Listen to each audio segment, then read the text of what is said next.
Nancy was sitting in the HR office and thinking about how the woman in front of her was about to open her file and realize that she'd been to prison.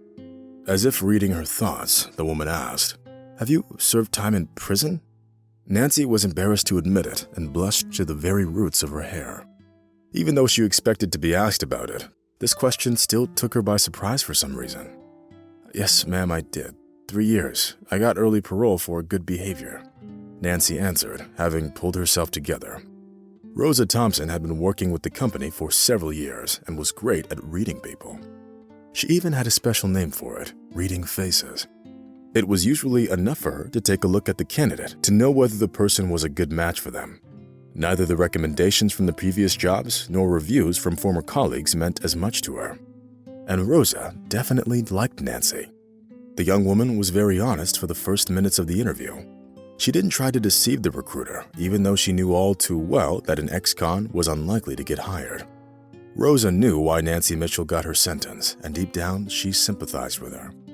Of course, the HR manager didn't have any illusions about the young woman's innocence, but she also knew that she clearly wasn't a hardened criminal either. Nancy used to work as a nurse at a surgical department until recently, and according to her former colleagues, she was a great employee. Being a naive and kind woman, she was confident that her future would be happy and that her career would develop quickly. Unfortunately, Nancy didn't take one thing into account. Like so many other institutions, the hospital had a lot going on behind the scenes. And in order to not become a victim of some sort of a scam, one had to be very careful. It all happened because of the drugs of the accountable inventory kind. Their shortage or inappropriate use was cause for criminal persecution. It's hard to say why Nancy was accused of stealing those drugs. Most likely, the chief of surgery simply didn't find a more convenient candidate to pin the shortage on. Of course, Nancy tried to prove her innocence, but her efforts were all in vain. At first, life in prison seemed like a living hell to the young woman. Unaware of all the rules and laws that existed inside the prison, the former nurse was desperately trying to find a way to fit in. It was only a year later that Nancy managed to adapt to her new life, and 2 years later, she was released. And now, she was sitting in front of the HR manager and was afraid that no one would ever want to hire her. Nancy didn't think of herself as a criminal, but she realized that the other people had no reason to share her opinion. Rosa Thompson thought for a moment and asked, "I have a question for you. Didn't lose all your skills during your time in prison, did you? What I mean to ask is, would you be able to work as a home health aide?" Nancy shuddered in surprise. She didn't even dream that she'd be offered a job in her field. When Nancy turned to the recruitment agency, she was hoping to get a job as a cleaner or maid at best. But this way, she'd be able to apply her skills and practice them. Meanwhile, Mrs. Thompson continued, "You'd be taking care of a wheelchair-bound man. Since our client is a wealthy person, there won't be any problems with your pay. All you have to do is sign the paperwork, and you can get to work." As soon as Nancy heard the offer, she knew that she wasn't going to pass up on such an opportunity. At the same time, the young woman didn't seem the least bit fazed by the fact that she wouldn't only need to take care of the patient, but also live in his house. After what Nancy had to endure in prison, none of them seemed to matter. "Well, that's great, Mrs. Mitchell. I wish you good luck at your new job," Rosa Thompson said with a smile. After Nancy filled out all the paperwork and left the office, the HR manager made one very important call. Since the person on the other side of the line was very important and busy, the woman's report was extremely concise. "Yes, I sent her over. I explained everything and she accepted the offer." Few people knew that there was a reason behind Nancy ending up at that particular recruiting agency. When she was leaving the prison, the head of the security recommended that she turn to that specific agency. "They'll help you there, but don't ask me any more questions." Then the head of security quietly slipped a piece of paper with all the information about the agency into the pocket of Nancy's jacket and walked away. Nancy was truly happy and simply couldn't stop smiling. She didn't even hope that she'd get so lucky and get a job so quickly, since she knew there weren't many people willing to hire ex-convicts. She knew that going back to her job at the hospital would be impossible. Her reputation as a nurse was ruined, and there was no way any hospital in the city would ever hire her. As Nancy was told, she was going to work for Joseph Rodriguez, who lived in the suburbs. The young woman didn't have a problem finding the right place. That was partly because Joseph's house was a quarter-mile away from the bus stop. The huge 3-story building was hard not to notice from the road, and thus its red-tiled roof became kind of a sign for the young nurse to follow. Nancy had never seen such luxury before. She grew up in an incomplete family, which was also rather poor. She didn't know anything about her father, and her mother didn't like to talk about him. At first, Nancy didn't know why her mother was being so secretive, but then she simply got used to it. Having approached the massive door, the young woman pressed the call button. Someone's shuffling footsteps were immediately heard on the other side, and then there was the sound of turning the lock. A pleasant young man opened the door. He was wearing a uniform, the kind that janitors or gardeners usually wear. "Hello, I'd like to see Joseph Rodriguez," Nancy said quietly, embarrassed by the employee's gaze. The stranger nodded understandingly and pointed to the terrace with his hand. Looking more closely, Nancy saw a man sitting in a wheelchair. It was only when Nancy went inside the house that she realized that the man who opened the door for her wasn't a gardener, but a stable boy. There was a stable near the house, and next to it, there was a paddock where several neighbored stallions were running around. "Wow, there's so many horses here," Nancy thought to herself. The man on the terrace turned around at the sound of her footsteps and waved his hand affably. "Hello, sir," Nancy began. To the young woman's surprise, Mr. Rodriguez already knew who she was. Nancy immediately realized that it was the HR manager that interviewed her a couple of hours earlier who must have called the man and informed him that Nancy was hired to be his new home health aide. "I know who you are, miss. You don't have to introduce yourself. As you can see, I'm a bit of a troublesome patient. I can only move around in a wheelchair, and I need injections 3 times a day, and I also need IVs. Joseph introduced himself by making a joke about his condition.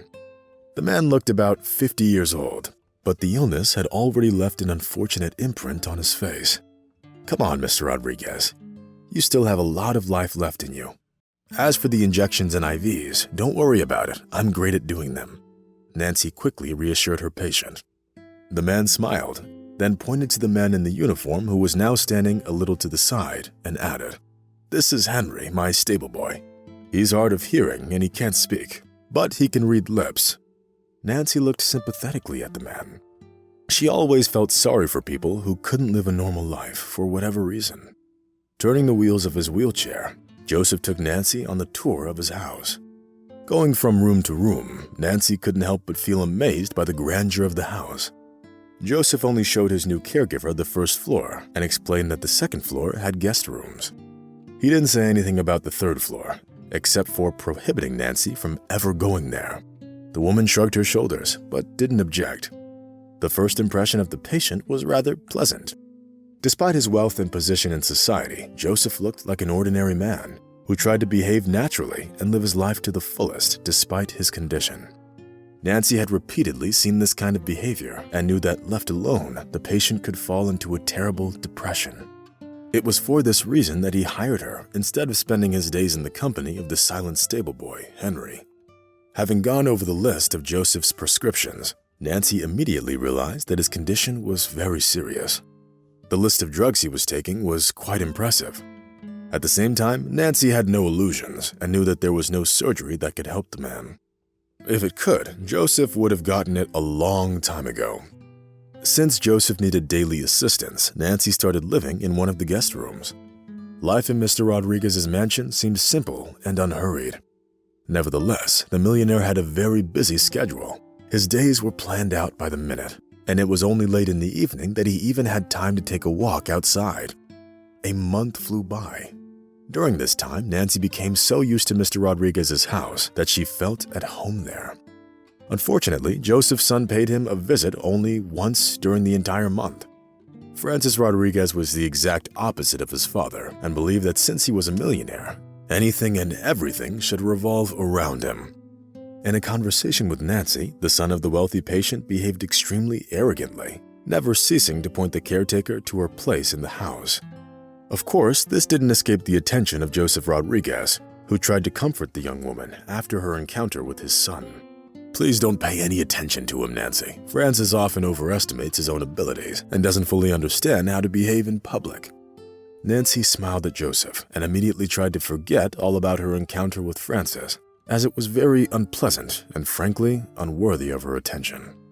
The young woman knew that the entitled young man truly believed that everyone around him was basically his servant and nothing more. Nancy actually liked her job, which didn't just allow her to earn a salary, but also let her save money on rent. There was only one thing that increasingly worried Nancy. Joseph Rodriguez was getting worse every day. During the time Nancy spent at his house, he lost a lot of weight and became as pale as chalk. Nancy spoke honestly about it to her patient, choosing not to hide the bitter truth from him. Joseph Rodriguez was rather realistic about the situation, but preferred not to focus on it. Sometimes, as he sat by the fireplace with Nancy, he talked to her about his youth, the times when he was healthy, young, and full of energy. That was when the young woman learned that Joseph's first wife died in labor, leaving him a young widower. Unfortunately, his daughter also died during childbirth together with her mother. Joseph was extremely reluctant to think of the time when he cursed fate for the unthinkable cruelty. It took the man 5 years to find the strength to start a new relationship. It was then that Joseph married a woman with a 6-year-old child. The boy's name was Francis, and John adopted him a little later. Nancy was very surprised to learn this fact. Moreover, she finally understood why the two men were so different in their behavior and appearance. She noted that the father and son didn't look anything alike, and now it all finally made sense. Joseph also didn't try to hide the fact that Francis was eagerly waiting for his father's death. But why? After all, he doesn't have any family left but you, does he? The woman was genuinely surprised. The elderly businessman smiled and shook his head. It's all about the inheritance, my dear. He's going to get a lot after my death. Of course, Francis has everything he needs, but like any young man his age, he dreams of absolute power, Mr. Rodriguez explained.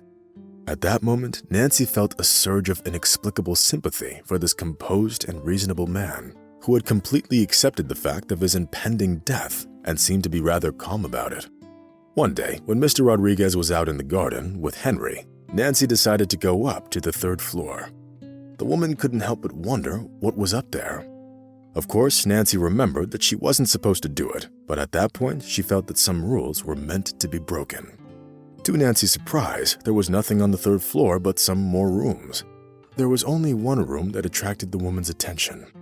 It was a rather old-fashioned nursery, completely furnished and ready for a baby to live there. There was a crib, a playpen, and rows of shelves with dolls in them. Looking at the beautiful room, Nancy couldn't help but exclaim in surprise.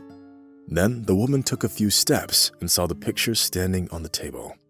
There seemed to be nothing special about them at first glance. But when the woman took a closer look, she realized that the 3-year-old girl pictured in them was actually Nancy herself. She stood there wearing a dress and smiling at the photographer, who must have gotten her attention somehow. Oh my God, what's going on here? How did he get my baby photos? Nancy thought. She couldn't ask Mr. Rodriguez about it directly, as she remembered that she wasn't supposed to be in that room at all. Everything seemed so strange that Nancy was feeling very uncomfortable. The mystery of the nursery made the woman completely lose her peace. However, the young woman couldn't finish her thought process because Henry burst into the room and gestured for Nancy to follow him quickly. When Nancy went downstairs, she saw Joseph's limp body, which lay on the couch in the hall. Nancy suspected that he had fainted outside, and Henry brought him back in. The young woman immediately rushed to her patient and checked his pulse. It was very weak, barely perceptible under the tender fingers of the young caregiver. Nancy's hand immediately reached for the phone in order to call the ambulance. By the time the paramedics arrived, she did everything she could to keep Joseph's condition stable. Unfortunately, despite the best efforts of the paramedics, the millionaire died on his way to the hospital.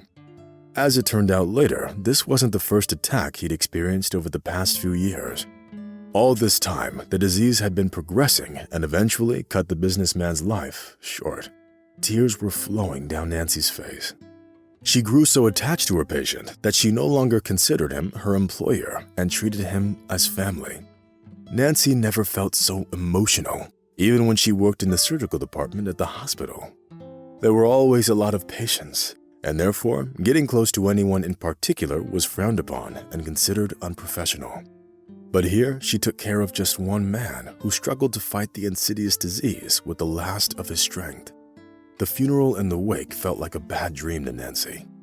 It's worth noting that Frances took care of all the funeral arrangements and was actually very good at it.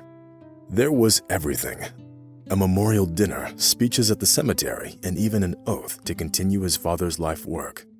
But Nancy knew that the devious young man had long been waiting for his father to pass away. Since Nancy had no reason to stay at her late patient's house, the young woman decided that it was time to move out of the place, which already felt like her home. However, before she had time to pack her things, a lawyer came into the house and turned to her with a serious look on his face. "I'm looking for Nancy Mitchell. I have a letter for you that contains the last will of Joseph Rodriguez." Nancy hesitated for a moment, then timidly accepted the envelope the lawyer brought. "I want you to read it in my presence," the man said. Nancy carefully opened the envelope and took out a piece of paper that was folded in half. She quickly skimmed through the letter. The letter's contents made the young woman feel uneasy. It was written in Joseph's handwriting and read, "Hello, my dear daughter. If you're reading this letter, I am no longer alive. Please don't be mad and try to understand me. Many years ago, when my wife died in labor, I couldn't find the strength to raise my own daughter. Yes, my daughter didn't die that day. I fell into a terrible depression. Without understanding what I was doing, I took my newborn daughter to an orphanage. You see, I couldn't look at the child who seemed responsible for my wife's death. It sounds terrible, I know, but I was grieving and I didn't realize that at the time. Many years later, I grew to regret my decision, but it was already too late. I used all of my connections to find you, but I didn't want to uproot your life. Instead, I chose to keep an eye on you from afar. It was only when you went to prison that I realized that you needed my help. I was the one to get you early parole and ensure that you got a job at my home. By that time, I was already terminally ill, and I desperately wanted to get to know my daughter before I passed. Please forgive me for being a coward and failing to come forward when I was still alive. Best wishes, your dad." Tears welled up in Nancy's eyes.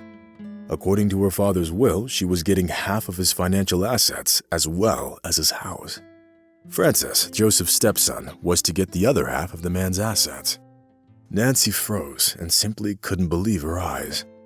All the puzzle pieces finally fell into place, and she could see the whole picture and come to terms with what had happened.